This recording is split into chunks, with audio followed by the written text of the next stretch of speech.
Looking for a new career? Welcome to Do HVAC Training Service Center in North Charleston. Enroll today in our comprehensive HVAC training hands-on field experience-based program, covering troubleshooting, maintenance, installation, and more on various HVAC systems and ductwork. We offer EPA and NAEP preparation and testing, along with various certifications. Enjoy payment options. Achieve certification in under 5 months. Enroll now for your new journey of skill development and career advancement. Log on to DEWHVACTrainingSC.com to inquire.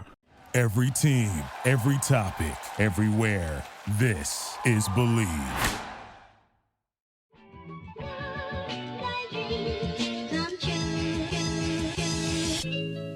Welcome into another edition of the JMU Sports News Podcast. I am Bennett Conlin, joined by Jack Fitzpatrick. We got some exciting stuff coming down the pipe. We're announcing it yet, so this is a tease.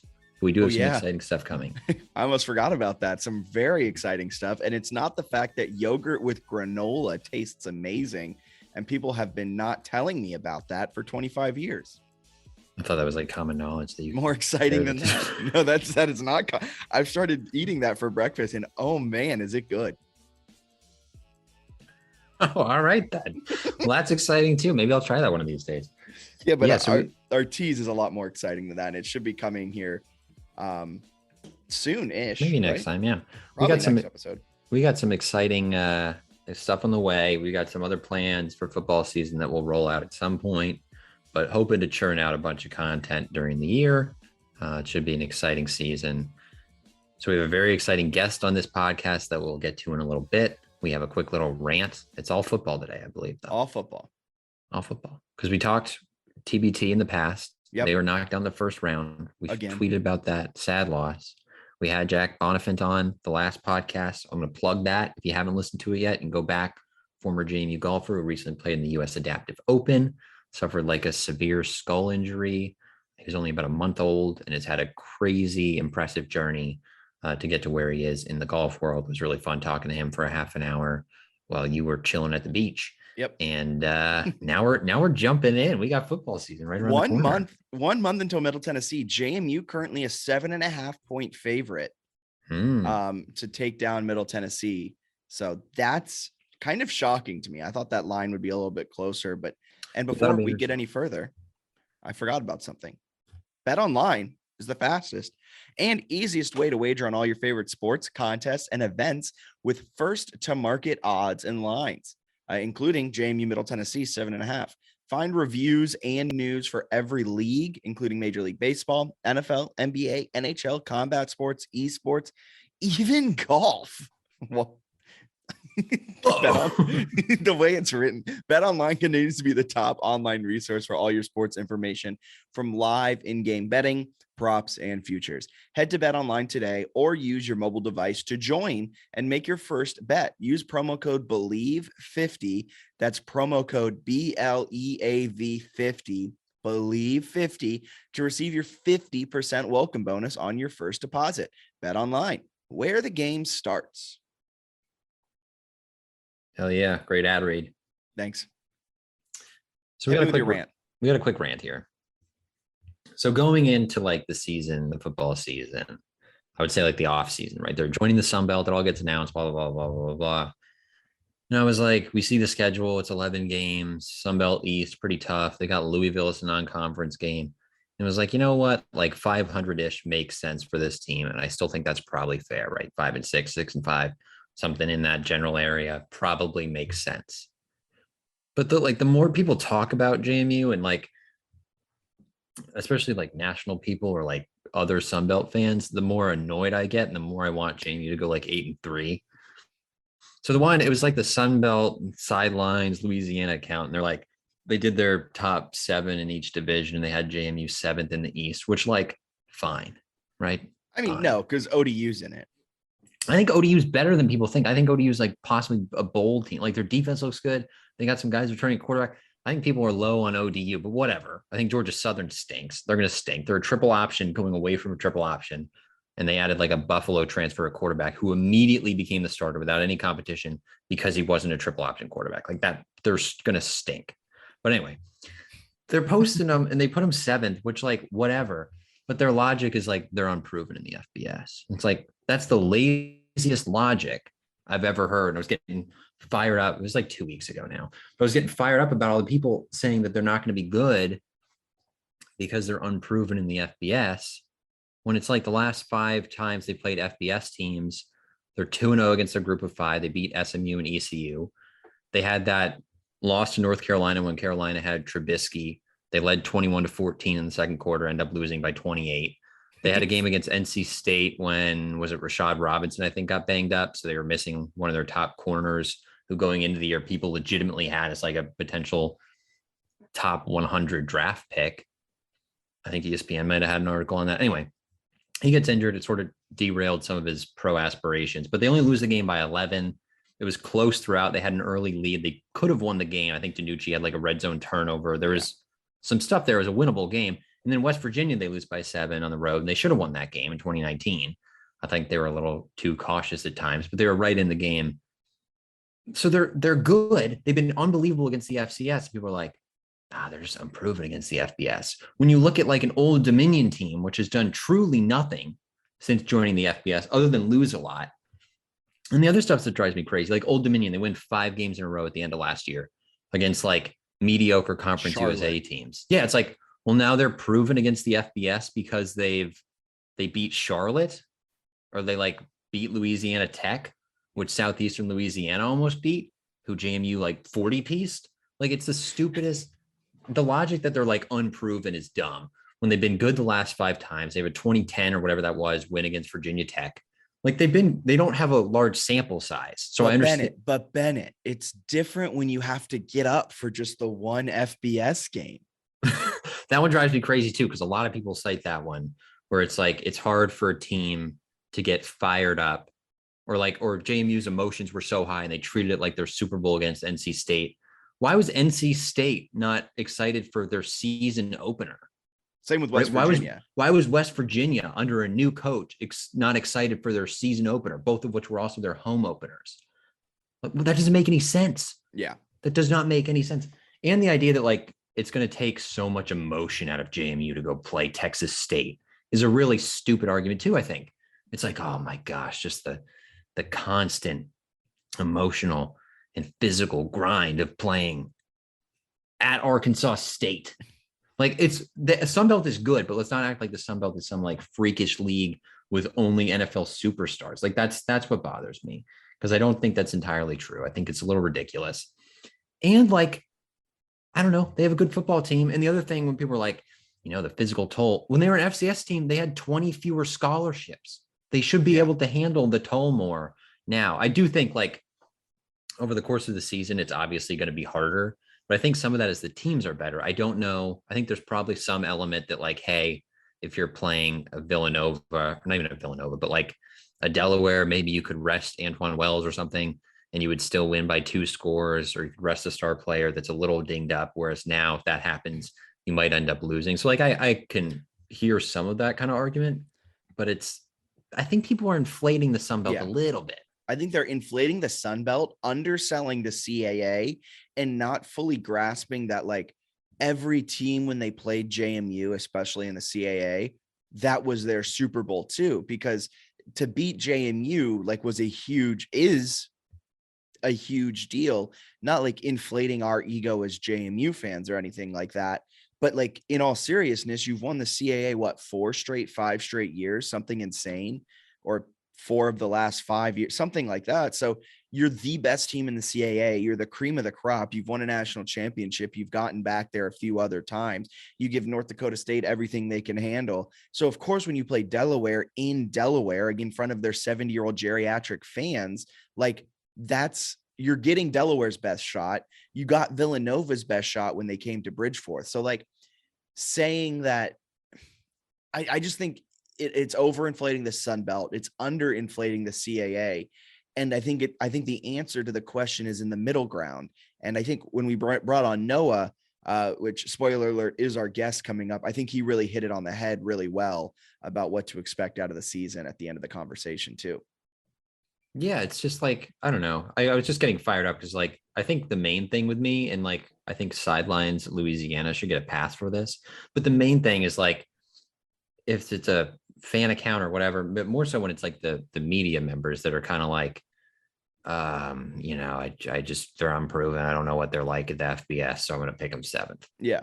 Like that feels remarkably lazy. And Yeah. if like you're getting paid to cover the Sun Belt, I feel like you could give me a little bit more break analysis. It down that like they're introducing a new quarterback to their system. They lost their key contributor on defense, or 2 of their biggest contributors on defense. There's a lot of question marks. They're thin at wide receiver. They're thin at line.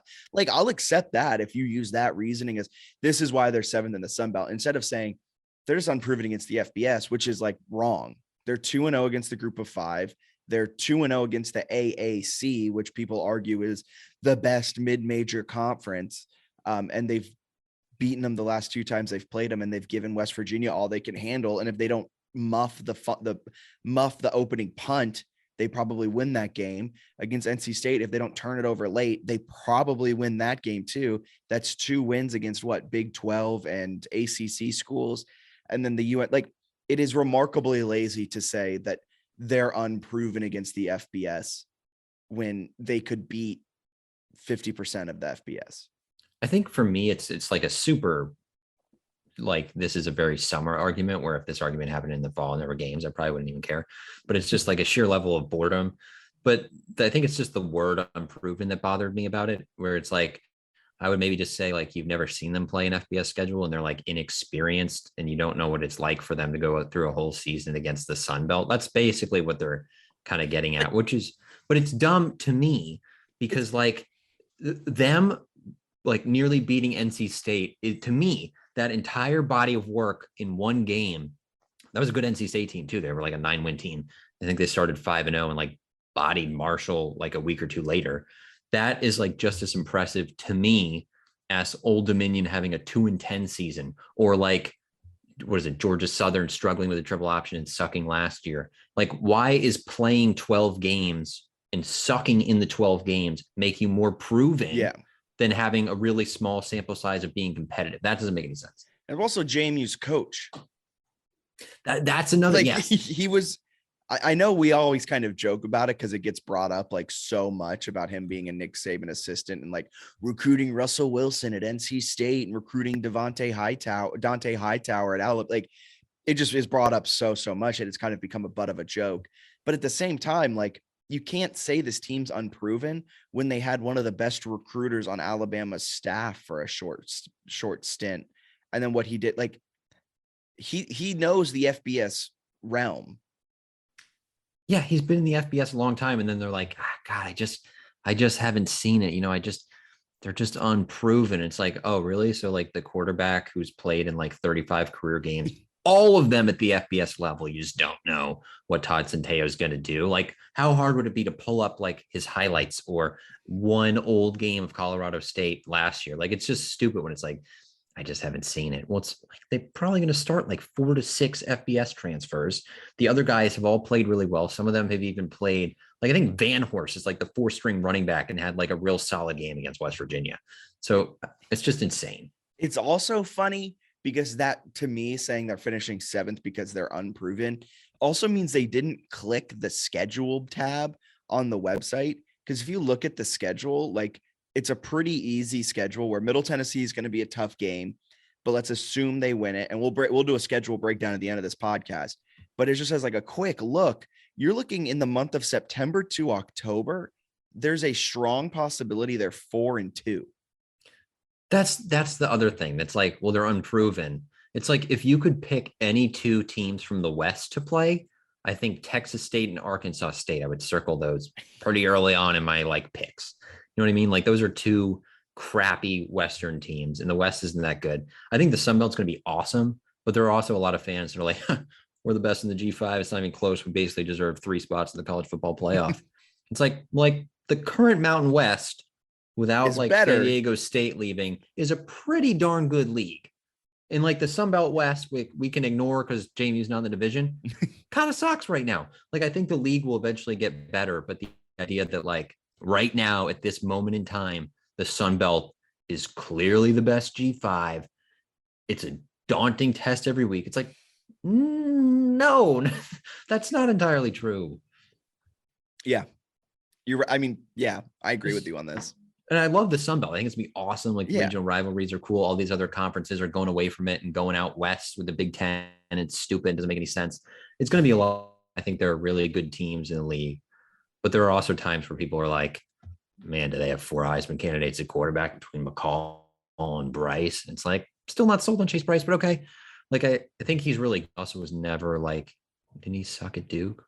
Like, I don't know. I'm not, I'm not totally sold on it being like the greatest conference ever known. Show me something, Jack. Show me some games. You're right. You're right. I have it circled. I'm excited for September 3rd, 1 month from today, where we can stop talking about the off the field random, headlines, and we can dive into the meat and potatoes that is this season. September 3rd, 6 p.m. at Bridgeforth against Middle Tennessee is going to be a fantastic game. Chase Bryce at Duke, 10 touchdowns, 15 interceptions. But no, tell me how good he is. All right. Do you want to tee up our next segment? Yeah, we had Noah. Now I'm going to forget his last name immediately. I think it was, I don't know. It'll be correct because I asked him on that portion of the podcast. But anyway, he's the new DNR beat writer, taking over for Greg Medias. So there's some big shoes to fill, but he's been on the beat. I think he was telling us for 7 or 8 months now because he took over right after the North Dakota State loss. Really interesting timing, right? Because he's been around for a while, but hasn't covered games. So I think a lot of people kind of ramp up their football consumption like now. So I think a good time to sort of introduce him to fans, although if you're listening to this, you probably know who he is. But to talk to him a little bit, ask him about some camp stuff. I thought it was a really insightful and enjoyable conversation, even though I may or may not have made fun of VCU. Take it away.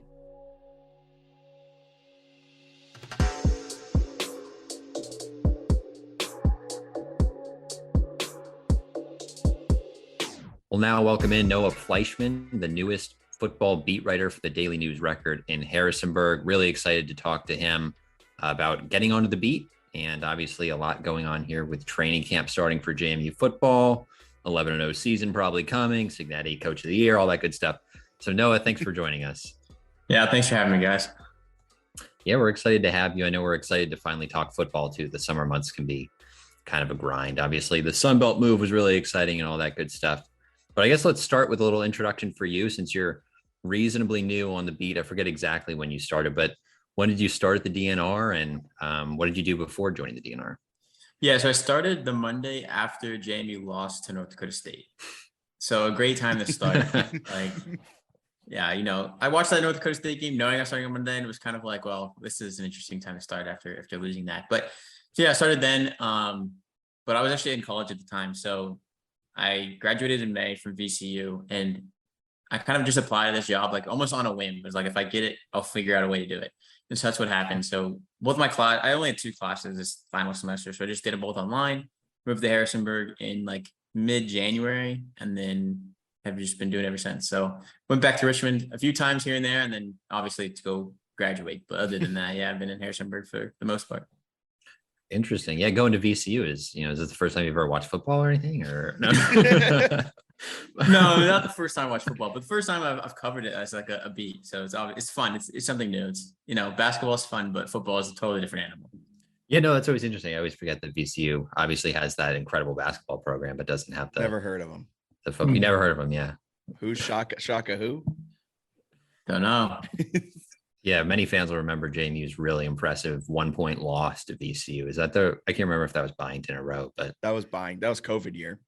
Got it. Yeah, I was at that game actually. That was a great game. They stormed back. Yeah, they made a little that was the highlight of at that point, James, not to derail this football conversation into men's basketball, but that was when they were trying to build, like, we didn't know how good Byington was.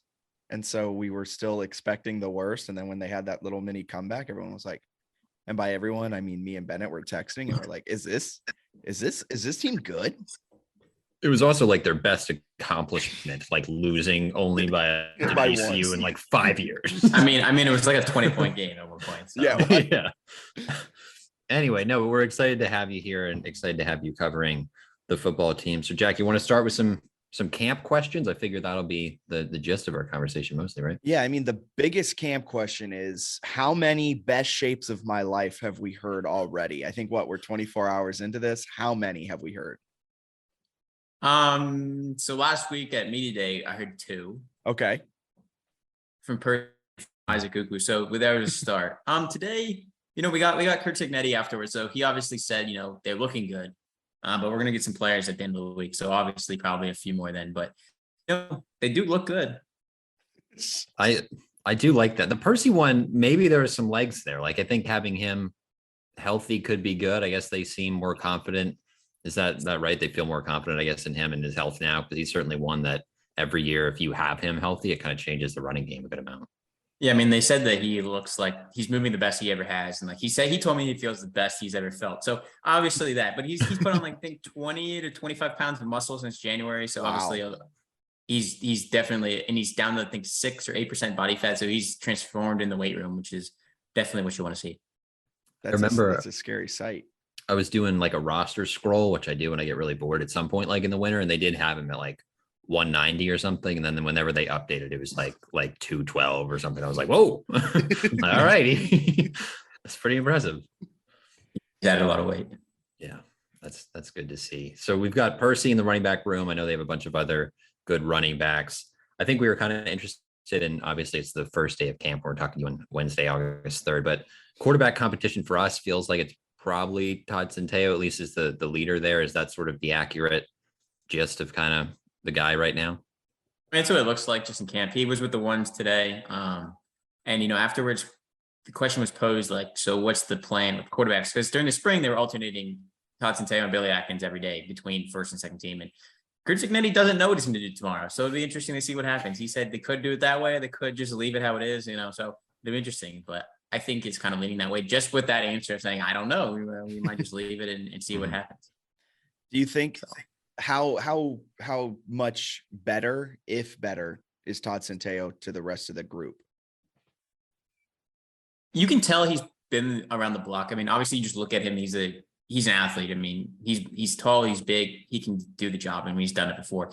But when you look at him throwing, and then you got Billy Atkins throwing right behind him, there's not too big of a difference. I mean, he's throwing less poor balls, which I think is the biggest thing. He's very consistent on his ball. I think he had a couple today where they were not great from what I saw, but other than that, Alonzo Barnett, a true freshman, but the way he throws the ball, he's got some potential there, but not this year. I wouldn't put that out there that he's going to, take the job, but I definitely think in the future, he's definitely got a shot.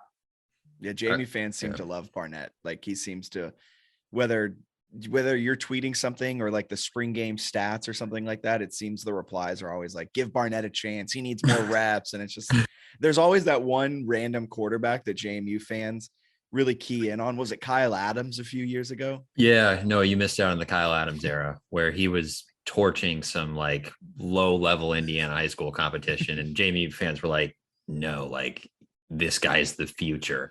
And I think now he's a walk-on at Purdue. So a different stretch than maybe some of the fans expected. But it kind of sounds like this year's group actually has young guys like who could be future starters, I think, for the program, which is kind of interesting. Yeah, I mean, if Centeio wins the job, you're probably going to look at another quarterback competition if everyone stays next year. Yeah, that's exciting. I think the biggest question when you're just looking at pure roster talent, who they've lost and the expectations moving into this season, Bennett and I always circle the secondary. And I mean, that's kind of the issue every year. Lost Wesley McCormick. I think they have 3 returners from last year. And a lot of them didn't get, snaps with the 1s or 2s. What's the kind of level of confidence this coaching staff has around that secondary right now? I think they're confident because of who they brought in. I mean, they've really transfer portal was their best friend with the secondary. I mean, they've got a couple corners from Power 5 in the spring. They got Jarius Ramonique from Arkansas State, a safety. They got Deion Jones, a safety from Boston College. So they went heavy in the portal on the secondary. And I think that's kind of what they're confident in. I mean, it's the defense as a whole is pretty solid. And I think that a lot of guys that weren't in the past have come in and brought that experience, but there's a lot of young guys that are stepping up. And I think you could see this fall in that secondary kind of getting action and getting a lot of time out there. I know I was interested with the transfers. There's always the storylines that I think every program kind of does it, where it's like the coach really likes how the guys fit in, chemistry wise, and how they're playing, which kind of makes sense, right? It'd be weird if a coach in the offseason was like, I kind of hate these guys. I made a huge mistake in the portal. But bringing them in, it seems like, especially in the secondary, maybe on defense, there are some guys who can really contribute immediately. Are they also kind of taking on leadership roles? Is it too early to tell? What does that look like? Because I know like Tucker Dorsey was a huge voice in that room. Yeah, the biggest in the secondary, I would say, like the guy like Deion Jones. Obviously, he's in his last year of eligibility, grad student. He's been at 2 other schools before here, both Power 5 at Maryland and Boston College. He's been, talking a lot in the secondary at practice from what I've seen, which is something that you want to see. And I think that that's kind of a good leadership role. He obviously knows how to win in the FBS, being at some bigger schools. And I think, he brings that mindset. But also we talked to him in the spring, and I guess there's a vibe about him that's just different. I mean, he came in, he knows he's got all this experience. He Power 5 transfer. You can act like you're the hot shot, but he's like so humble about it. And, he's willing to learn from Sam Kidd or all the way down to a freshman. So I think that's kind of cool about him. And he's not trying to take the driver's seat. He's kind of the quiet leader, but he's definitely got that leadership role. That's awesome. That's exciting. Bennett mentioned Tucker Dorsey. Have you seen a linebacker kind of step up, or how do they plan on replacing that type of production and that type of experience in the linebacking group? Yeah, they've got Taurus Jones and Jalen Walker. I mean, they're probably the ones that are they're the ones that are gonna have to do it, because that was the one spot where they lost somebody and didn't go get anybody to replace him. You saw it at wide receiver. They lost Antoine Wells. They lost Weston McCormick at corner, and they went and got people in the portal. They didn't get a linebacker, so they're not terribly deep there. And he kind of mentioned it today, the linebackers got to stay healthy, because if they don't, then they're in trouble.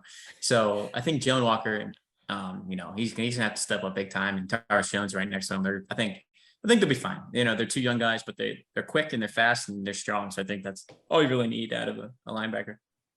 Switching gears a little, I was kind of interested your take on Cignetti at Media Day and just sort of his demeanor being around him for a few months now. It seemed like, at least to me, like early on some of the interviews, he was like kind of choosing his words carefully. And then like by the time he got like the full presser in front of the room, he's like, we're going to win championships. I just don't know when. Like seemed like he got progressively more intense, like as the day went on. What's it been like sort of following him and just sort of interacting with him on a regular basis? I mean, he's a cool guy. I mean, he's an interesting guy at the same time, obviously being football around his whole life. He eats, sleeps, breathes. I mean, I've talked to him before, and you know what he does in his free time? He watches film. Like, he'll go to the office and watch film, come home, and then just turn on his computer or whatever and watch more film. So that's the kind of guy he is. But yeah, during Media Day, he was pretty candid on the podium. I mean, just going through his opening remarks and talking about how the JMU's a winner, just doesn't know kind of how quickly. But he promised it's going to improve every year. So if they get 4 wins this year, then they're expecting 5 or 6 the next, and just eventually getting to that, 10, 9, 8 win team. And I think that, he didn't bite his tongue up there, which I think, it says something that he's confident and the players are confident too. And I think that's something you want to see, making this jump into a really, really good conference. Yeah, no, that's good. I know we had one question on Twitter that I think we can get to a little later too, but as Joey Needham had mentioned, is there any inclination or belief that Cignetti will tweak his coaching philosophy now that they're not head and shoulders above everyone talent-wise? If you didn't know, there's a JMU fan storyline almost that Cignetti is not actually a great coach and that he's constantly out-coached, but JMU had such a talent advantage, which they did in a lot of like CAA games. They were able to just win regardless. Do you see him drastically overhauling anything to play up to harder teams, or is it sort of the same old system? I kind of asked him, like, what changes when moving to the FBS? Like, what changes? He goes, if there was a better way of doing something, we would have already done it. So that kind of answers your question there. I mean, but he said the thing that changes is just demanding more from his players. I mean, the attention to details got to be there. And he talked about, they were able to win games last year playing like a C+ game and could skate by. And you play a C+ game at this level, you're not gonna win the game. And so I think that's kind of the biggest change. But I don't think, philosophy wise, he's really changing anything. I think you're going to see a similar Chris Cignetti that you saw last year and moving forward. Has he talked this so far throughout this entire offseason, spring into Media Day into today, about their red zone woes from last year? No, not yet. But I guess one thing about camp, which is, already a note, is, the receiver room is not deep at all. And it's something that's could play a factor in that. I mean, I talked about that a little bit today. Just, last year you could take 3 points and then move on, but you might not be able to do that now. But I think at the same time, you have a running back room that's fully healthy, and they didn't have that at all last year. And I think that'll also help kind of down in the red zone. But receivers, the biggest question mark. Not really sure what you're going to get out of it after you move through the top 3, and it just goes. It's an unknown. Yeah, basically. Yeah, what does that look like at all? I know he mentioned Maxwell James at one point. I think he had a good spring game, the redshirt freshman. Yeah, but I guess what else is there? Who sort of looks like that top 3? Because I know it's sort of certainly not, like you mentioned, the deepest room, at least when you look at it on paper. Yeah, they have, you have Chris Thornton, obviously, as the guy coming back. Then you got Terrence Green, a transfer from Monmouth, who they got to get something out of this year. I mean, he's good, but he's going to have to probably hit another level. And then I'm trying to think, there's one more name in my head. You got a guy like Brandon Ravenel, who's pretty good, and he'll fit in well. But now I just slipped my mind, of course, after I bring up wide receivers. But they've got a great, solid core of receivers. Reggie Brown is who I was forgetting. Yeah. So there's a solid core, but it's that next 3 to 4 that you really need to kind of step up. And Maxwell James falls in that category. They got Troy Lewis from East Carolina, who falls in that category of you got to step up and play. And so I think that's kind of the biggest unknown is what you're getting out of Chris Thornton, for example, but if you don't have many receivers, it's going to be easy for other teams to just take out Chris Thornton. Yeah, that's the one battle I'm really interested to follow your coverage and see how it develops through camp. Because for me, when I go onto the roster, I'm like, this guy's 6'4", he's the guy. It's not really how it works. So, I mean, they did have JMU did have a high schooler on campus yesterday who's 6'6". Oh, I saw that. Next great receiver. I think there were some fans who were saying that. We got Riley Stapleton. We've had tall receivers before. And then I think my last question is kind of to put you on a spot here. How many wins does JMU hit this season realistically? Okay, so I've said this before, so I'm not scared to say it again. Realistically, a number that I think they hit is 4. I think a ceiling is 6. Do I see them going 6-5? It could happen, but after you look through the path, it gets difficult down the stretch. I mean, It's not going to be pretty football for it could be pretty. I mean, they could come out and firing, but at the same time, these are some teams that are, pretty good, and a lot of them coming to Bridgeforth. So I think 4 wins is a conservative number. 6 wins is if you're trying to, if you want a ceiling, I'd put it at 6 wins. And I think if they finish over 500, I think throw a party. I think that would be pretty successful as well. Jack, I thought you were going to ask him to just name the 2 deep. I was putting him on the spot. Just project a 2 deep. Can you break down each position? Because we know stars. I'm so excited for the first 2 deep when the quarterback comes out. It's going to say Todd Centeo or Billy Atkins or Alonzo Barnett, and it's going to say Percy or there's going to be so many ors. I would imagine you could get an or Chase Hart on quarterback, and you can get an or Blake just got on campus. So obviously, I wouldn't expect the starter to be named soon. That's what people were asking. When do you think a starter gets named? I think they will figure it out internally, but I don't think they'll name one anytime soon. Yeah, I love when they do the slow delay. I guess last question for me: is there anything that you're really looking forward to watching at camp or following, or even past camp? I guess, is there anything this season that sort of interests you the most as just someone who joined the beat and is interested in following their first FBS season? Yeah, it's probably going to be, how can this roster really hold up against 10 FBS games in a whole season? Normally they play 1, so you can get through it and move on. But I feel like you take a different beating playing this kind of level, and we'll see what happens. So I think that's the biggest thing is we know it's going to happen week 1, but what does it look like when Coastal Carolina comes to Harrisonburg for the last game of the year? And if the roster holds up, then they're doing something right. If injuries start piling up, then you see why some teams take a transition year. So it'll be interesting, but I think they'll get through it. Awesome. Smart move by Signetti to say that they're going to contend for championships eventually, because it takes the pressure off year 1. It's hey, we'll be there one day. You just got to trust me. It takes off pressure year 2 and 3 and 4 kind of too, because you can just eventually we're going to win championships. I mean, he did say he doesn't plan on being down 2 or 3 scores this year, so you could use that for what you want. I thought that was a very bold statement in media day. Because I would be surprised if there isn't at least one game that they trail at 1 point by 2 to 3 scores. I would probably, if you're going to pick a game on the schedule, I'd say at Louisville probably is going to be the one that happens. There's a pretty good chance there. I could even see like App State jumps on him in that first road game against a really good. That could be a struggle. Didn't they trail by 2 scores against North Dakota State? I think so. They did. Yeah. So like, what is my man? What is he saying? I mean, but he said he expects to win by 2 or 3, so we'll see what happens. But that's when he was feeling it during media day. He was I think he blacked out during half. I mean, I will say, there's things that he was saying that I had me laughing. I was like, he's confident. It had me laughing sitting there, but it was good. He had, I'll let you go in a second. Sorry for taking your whole afternoon, good. but he had the Jack. I don't know if you remember his opening press conference. He alluded to a pig story. Yep. And then wouldn't tell anyone for like 5 months. But I think it was at Elon. What was it? It was like the opposing or the tailgaters, the hardcore tailgaters at Elon would roast a pig every like game day, and they would name the pig after the opposing coach's wife. So I think he was laughing because they were going to then play Elon. So his wife was then going to eventually be named after the pig. Yeah. But it was a weird opening press conference when he looked at his wife and was like, should I tell the pig story? And she was like, no. What a guy. Character. What a guy. What an interesting guy. Yeah. Awesome. All right. Well, we should let you plug yourself though. So where can people find your work, whether it's Twitter or your written stuff online? Yeah, so it's always on the DNR's website, of course. That's where most things go. And then on my Twitter is just Fleischman_Noah. That's where a lot of things end up too. But hopefully this is something exciting first year to be on the beat.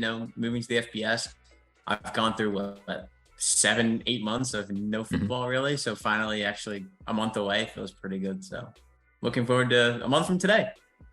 Yeah, can't wait. It's a super unique time to take a beat. Been a while since there's actually been a game. Yeah, exactly. Can't wait. Jack, you got anything else? No, that's it. Awesome. Noah, thanks for joining us. I'm sure we'll hit you up at some point during the season too. Cool. Thanks for having me.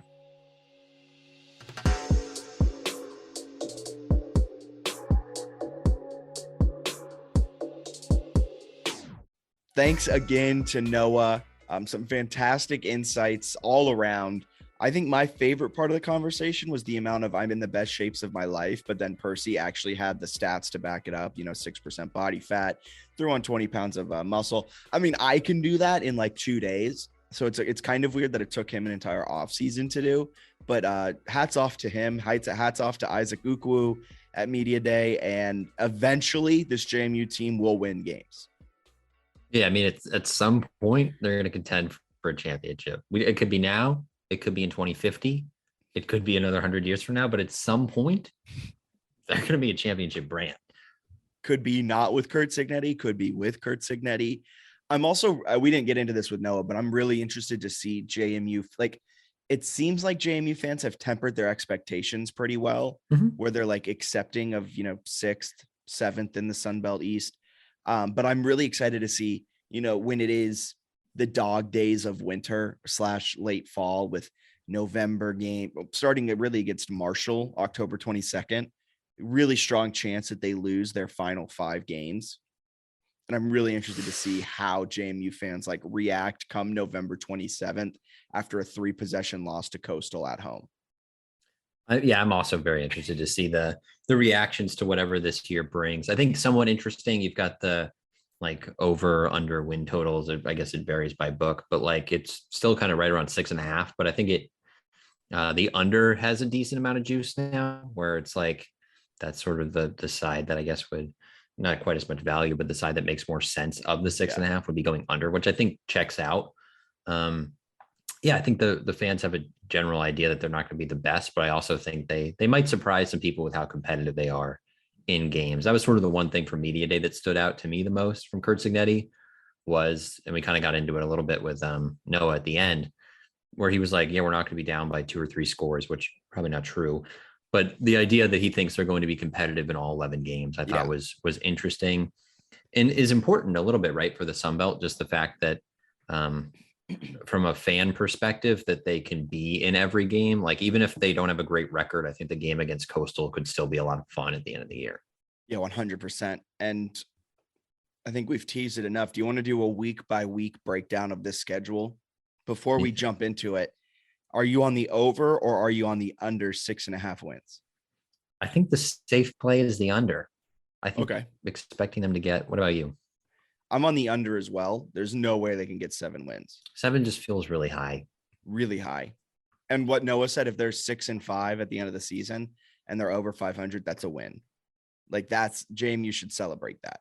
So week 1, September 3rd at home, Middle Tennessee. JMU's favored by a touchdown and a half a point. So 7.5. What do you expect out of this game? I know when the schedule was first released, we all kind of were like, oh, that's a gimme game. Like that's a dub. That's like Norfolk State. But I'm not too sure now. It seems like as we've inched closer to this game, I've had more worry about this game. What do you think about it? I think it's kind of a huge game in some ways where like if they lose this game, like I still think they have a chance to rally and be competitive the rest of the year. But if they lose this game, like in terms of the win total and general expectations, I would lower them fairly substantially. So I think it's a big one if they can win it, because the Norfolk State game is essentially a guaranteed win. So I think it's a very important game if they can get it and build a little momentum and give fans like false hope that they're going to upset Appalachian State and like run the table. That would be fun. So I'm going to say they win this one. I think it'll be competitive. I do think the fact that it's probably going to be sold out with people who legitimately want to be at the game is going to play a decent role in this. By the time the game ends, it'll be like dark, right? It's kind of a night game there. I think it'll be a pretty good crowd. So I'll say they'll win the game.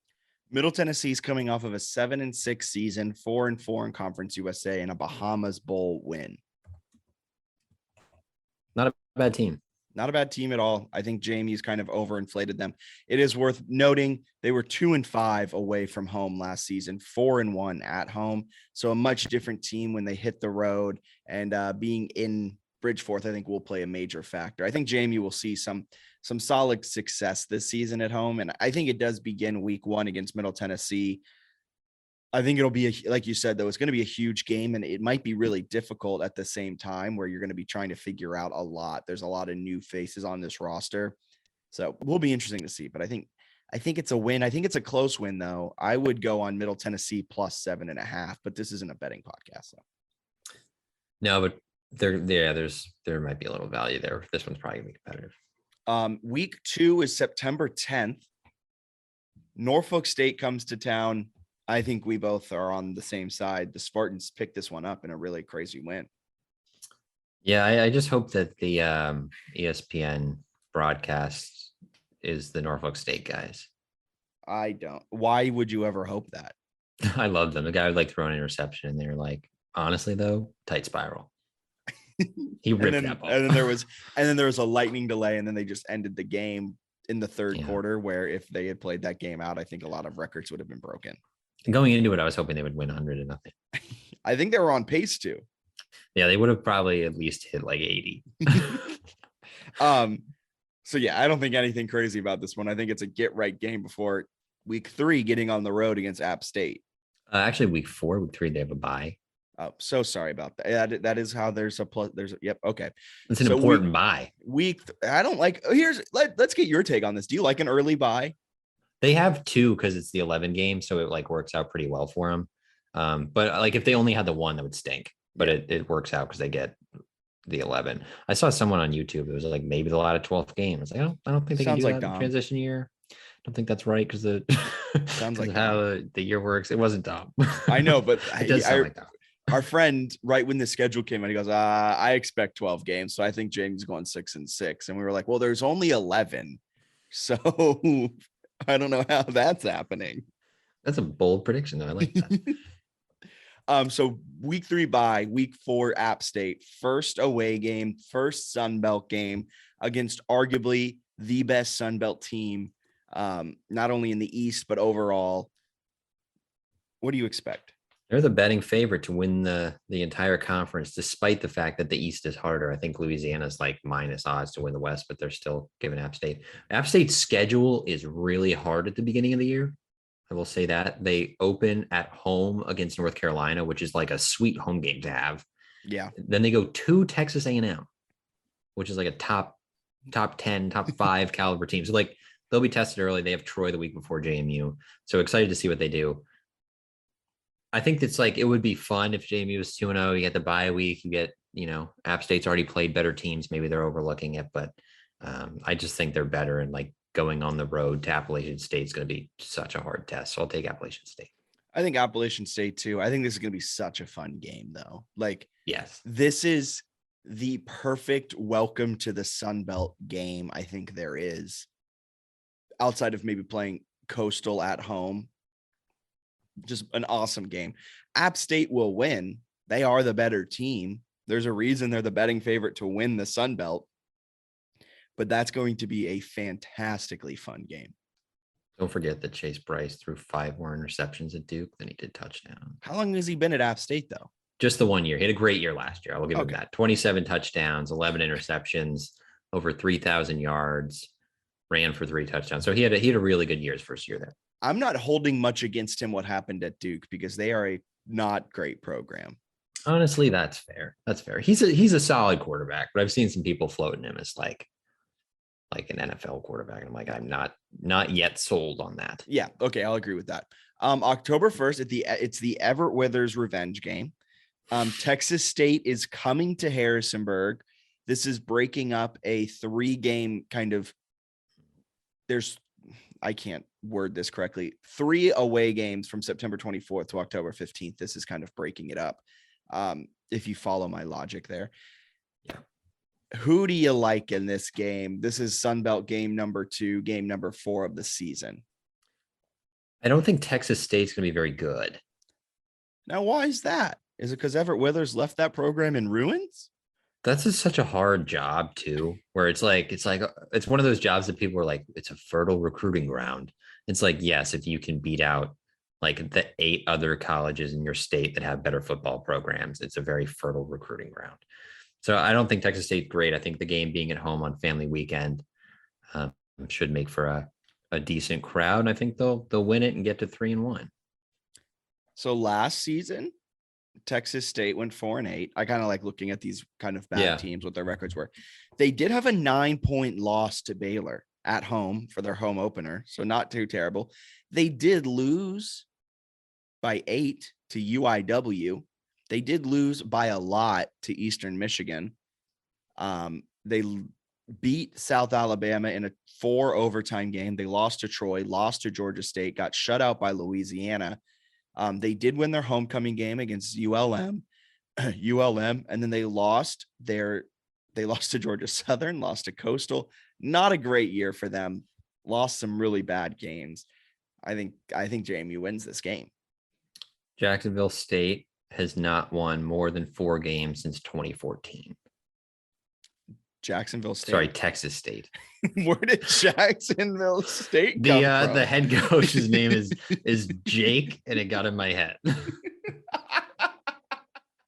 There's a quick glimpse under the hood of how my brain works. Okay, so Texas State has what? I was like, why did it give me such a weird look? This is a good stat. No, Texas State has not won more than 4 games since 2014 when they won 7. So their 4 wins last year was actually the most they've had since 2014. Wow. A lot of 2-10s, a lot of 3-9. So they're the current head coach, 3-9, 2-10, 4-8. So I don't know. I have a hard time believing they're like on the verge of some big change. Yeah. There's no one that like there's no Chase Bryce. There's no Grayson McCall. There's no Graham Wells. Who's Marshall's quarterback? He went to Tech, the Wells guy. So they added a Texas Tech guy who can sling it, but I forget his name. Okay. But yeah, I think JMU beats Texas State in that game. I think they're going to pick up their first road win in Sun Belt play on October 8th against Arkansas State. Am I crazy for thinking that? No, I think Arkansas State with Butch Jones will eventually be good, but I think this is a kind of a gettable time to get them. So I would kind of agree. So we got them at 4-1. That's what I'm saying. So here's my thing. I think they win 5 games this season.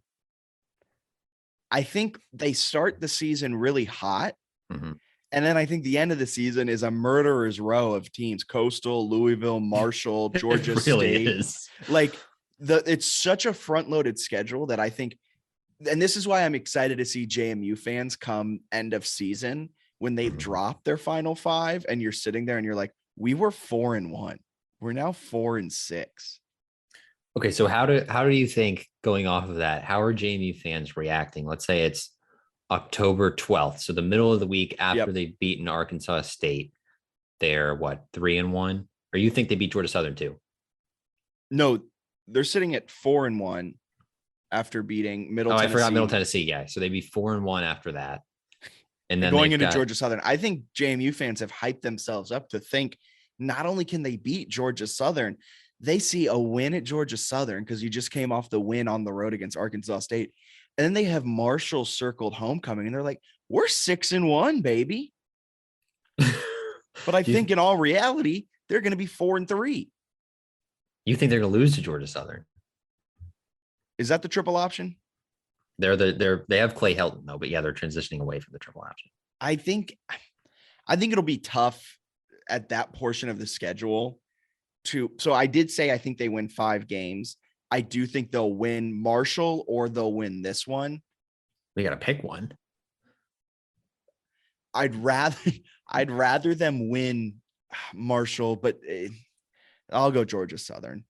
They'll win against Georgia. It'll be tough though, because it's back-to-back road games in the Sun Belt in like the heart of the schedule. Yeah, that's true. I kind of think I think they win it. I think they're 5-1. And then I think the legs fall out of the season. So so we can agree they'll be 5-1. I think that's kind of optimistic. Like I do think there's enough of those games are not like gimme games other than Norfolk State that I wouldn't be surprised if they were like even 3-3.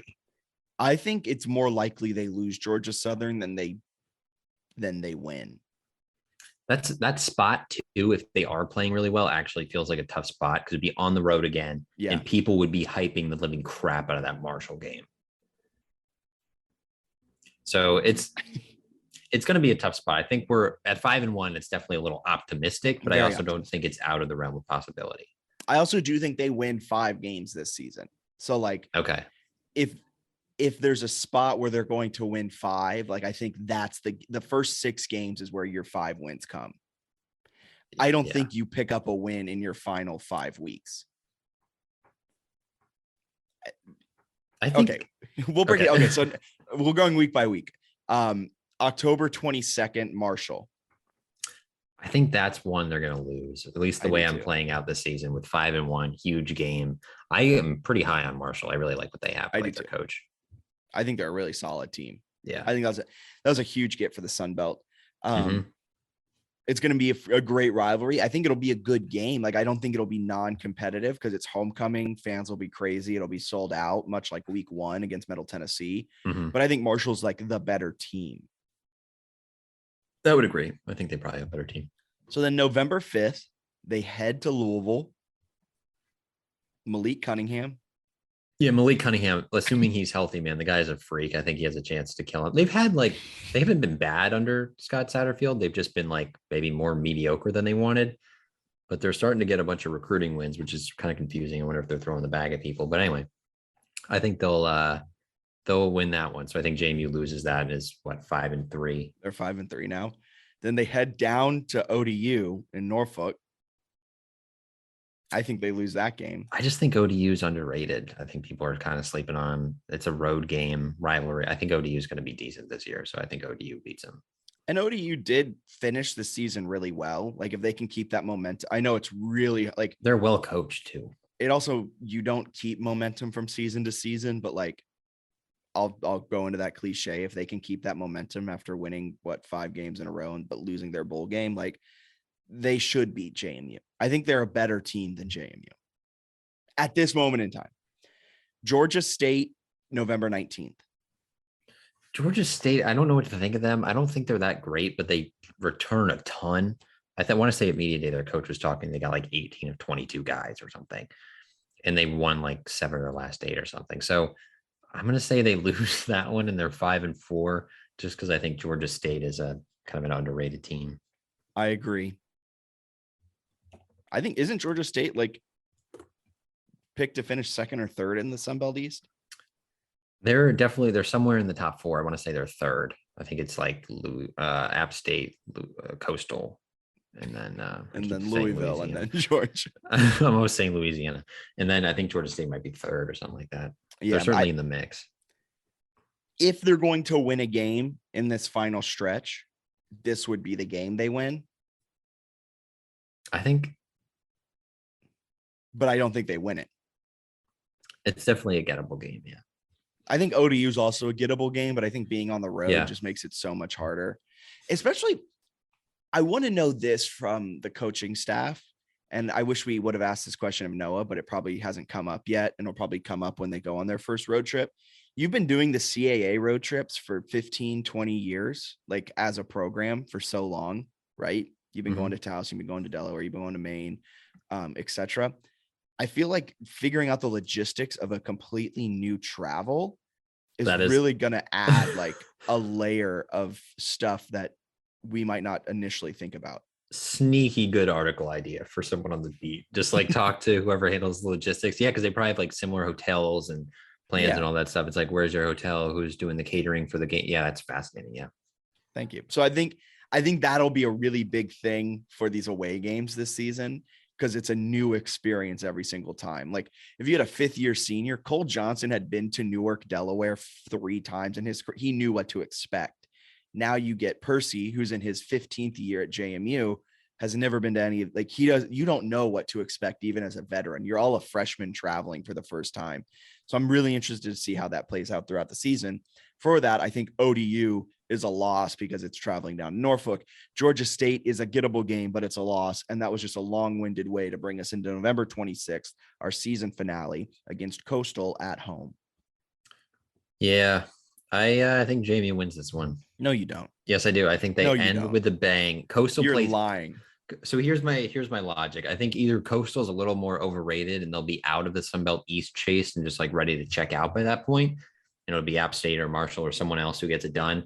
I think Coastal has to play at Marshall in late October, and then they play Appalachian State the next week. So it could be already out of it by then. And they play at UVA the week before. And I think there's a chance they win at UVA. So I think if they're out of the East hunt and they've like come off a big win or whatever against UVA, I think they're not totally stoked for the road trip to Harrisonburg, which is a very similar travel trip to UVA. And I think they show up kind of dead, and JMU's players are hyped to end the season with something at home and they win. I wonder what travel will be like. When's Thanksgiving this year? It's in between those games. So I wonder if they just stay in Virginia. They alluded to possibly doing that at media day, but it didn't sound like the AD would go for like a week of hotels. That's valid. They can crash at my place. I mean, their Sunbelt schedule is kind of favorable. At Georgia State, at Marshall's tough. Yeah, but Georgia Southern, Louisiana, is Louisiana Monroe supposed to be good? No, they suck. Georgia Southern and Louisiana Monroe probably suck. And then home against ODU, they're a better team than that. I mean, yeah, at Marshall's tough, at Georgia State's tough, and but home against App State, which could be the de facto Sunbelt championship. Could be a battle. If they're still in the mix, they might see your point. But if they're in the mix, that's a bad loss. I think that's a 3-possession loss. I'm giving them 6 wins. I'm giving them 5. Fair enough. All right. And that comes down to under 6.5 wins for both of us. Hell yeah. But I think there's a possibility they get to 11. If a couple of bounces go their way. I know you're joking. But the beginning of their schedule is so favorable. Like they literally can be sitting there for, like, I don't think it's far-fetched to think they're sitting there at 4-1. Like, what if Appalachian State didn't figure out some of its defensive woes? I still think they beat JMU because JMU's defensive. What if they win that game? Chase Bryce is going to carve JMU's secondary up like a hot knife rolling through butter on Thanksgiving Day. But I'm not sure he has it in him. All right. Anything else you got to add about football? I think Noah hit a lot of the camp preview stuff. Mm-hmm. We'll probably have a couple more football previews as we get more information and we have a better deal, as there's 4, I guess after this one, 3 more podcast episodes before football, before week 1. So a few more, pull on a few more guests here and there and talk with people as we get ready for football. But anything else you got to add? No, just some exciting stuff coming everyone's way that we'll certainly share. Can't wait to share that. Very exciting stuff. And we'll have a lot of football content. Got to start writing again. Got to get some stuff going here.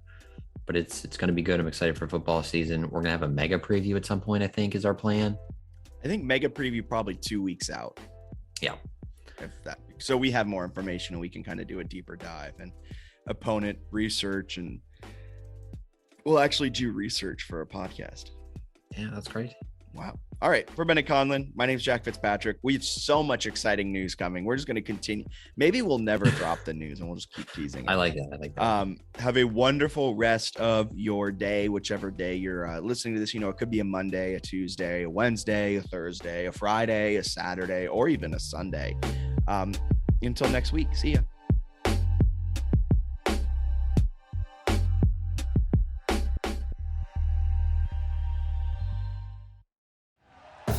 Thank you for listening to Believe. You can show support to your host by subscribing to the show and giving us a 5-star rating on your preferred platform. Check us out at Believe.com and search for BLEAV on YouTube. Looking for a new career? Welcome to Do HVAC Training Service Center in North Charleston. Enroll today in our comprehensive HVAC training hands-on field experience-based program, covering troubleshooting, maintenance, installation, and more on various HVAC systems and ductwork. We offer EPA and NATE preparation and testing, along with various certifications. Enjoy payment options. Achieve certification in under 5 months. Enroll now for your new journey of skill development and career advancement. Log on to dewhvactrainingsc.com to inquire.